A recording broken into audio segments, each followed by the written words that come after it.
அஸ்ஸலாமு அலைக்கும் வரஹ்மத்துல்லாஹி வபரகாத்துஹு. நாளும் ஓர் அமுதமொழி. அல்லாஹுடைய நாட்டம் என்றால் அதன் பொருள் என்ன? தன்னில் தானே வெளியாகி கொண்டிருப்பதையே அல்லாஹுவின் நாட்டம் என்கிறோம்.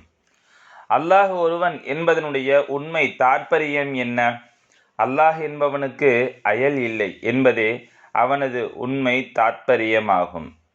ரசூல் ஸல்லல்லாஹு அலைஹி வஸல்லம் அவர்கள் நானும் உங்களை போன்ற மனிதன் என்று கூறியிருப்பதன் பொருள் என்ன?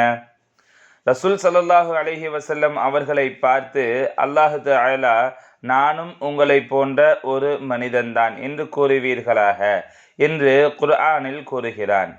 ஆனால் அதற்கு கீழே உள்ள வாக்கியத்தில் என்னளவில் தேவதூது வஹி அனுப்பப்படுகிறது என உள்ளது.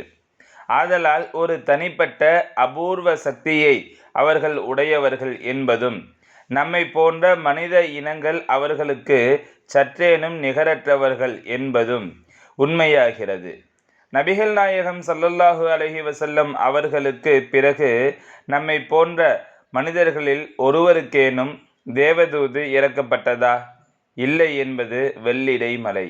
எனவே ரசூல் ஸல்லல்லாஹு அலைஹி வஸல்லம் அவர்களை நம்மை போன்ற மனிதர் என மனிதர்கள் நினைப்பார்களேயாயின் அவர்கள் மந்த குணமுடைய முழு மூடர்கள். சங்கைமிகு ஷேഖநாயகம் குதுபுஸ்ஸமான் ஷம்சுல் உஜூத் ஜமாலியா அசையீத் ஹலீல் அன் மௌலானா அல் ஹசனியுல் ஹுசைனியுல் ஹாஷிமி கத்தஸல்லாஹு சிர்ரஹுல் அலீம் அவர்கள் 1984ஆம் ஆண்டு இறுதியில் மேற்கொண்ட இந்திய விஜயத்தின் போது நமது பத்திரிகைக்கு அளித்த பேட்டியில் இருந்து